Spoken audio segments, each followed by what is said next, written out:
requested to proceed to the biomedical section immediately. Please avoid contact with the infected subjects. All survivors are requested to proceed to the biomedical section immediately. Please avoid contact with the infected subjects. All survivors are requested to proceed to the biomedical section immediately. Please avoid contact with the infected subjects. All survivors are requested to proceed to the biomedical section immediately. Please avoid contact with the infected subjects. All survivors are requested to proceed to the biomedical section immediately.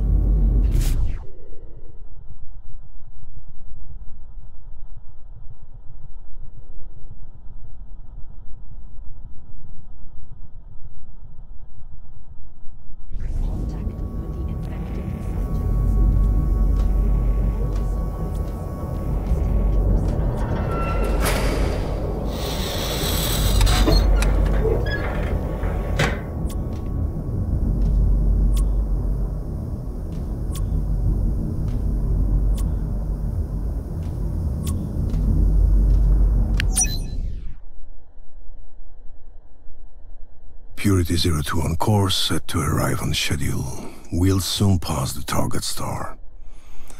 I'd give anything for Ignatia to be here with me, to see this majestic reddish-yellow giant. Such ferocity is beyond the confines of technology, and yet, to think how many painters have dreamt of mastering the array of color flowing in its flares. I talk too much. If First Officer Phantaruk heard me, he'd probably be silently laughing behind that veneer of his. He and I see the world differently. For him, it's all just a series of numbers, data to be sorted, categorized, and rationalized. It's what makes him a near-perfect officer. But Ignatia, she looked at things differently. What I wouldn't give for her to be with me here now.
I finished sketching how I imagined this deity. Look at me, like some ancient relic. So few people use a pencil and paper to draw anymore. If it hadn't been for Ignatia, I would never have even tried it myself. It's been 9 years. In our world of advanced technology, I never expected that smallpox would become lethal again. Nobody did. 3 billion people. Phantaruk. A deity pieced together from the scrap heap of discarded religions. When the world turned its back on the people, they created a being to protect them and to avenge their ordeal. Ignatia spoke of it on many occasions. My wife wanted her to let it go, but I continued to listen, to lap up every last word. I was powerless. I sometimes wonder if it was supposed to be like that. Some kind of destiny. Atonement for our sins. There was nothing I could have done. And here I am, an old man talking nonsense with a pencil in his hand.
I don't know how to report this. After leaving the breach, I found my cabin turned upside down. Things were scattered on the floor and someone had tried to scribble something on pieces of paper, but hadn't got past the first few letters. I noticed a trembling figure in the dark corner of the room. One of the technicians working in the research section. What was his name? What was his name? I asked him, but he kept saying that it's punishment that will reach us all. I wanted to find out what he meant, but he just kept mumbling about this punishment. His rumbling started to mix with pleas for help as he wiped the blood dripping steadily from his nose. I don't think he was aware, but blood was also dripping from his ears. I tried to help him get up, but as I went to him, the mercenaries that were there to guard the ship stormed into my cabin. One of them pointed his gun right at my face, at me, the captain of the ship. He may have been young, but you could see the readiness in his eyes. He was prepared to kill. Someone must have warned him that he may not have a choice. I didn't intend to give him a reason. They took the technician with them. I was told to keep quiet. Panic and all that. Standard line. But they forgot about the most important thing. The truth. They never mentioned it. This man, he was scared stiff. He had come to me, and I couldn't do a thing. I could only watch as they carried him away. I watched the same thing happen 9 years ago. This man came to me. The punishment that will reach us all.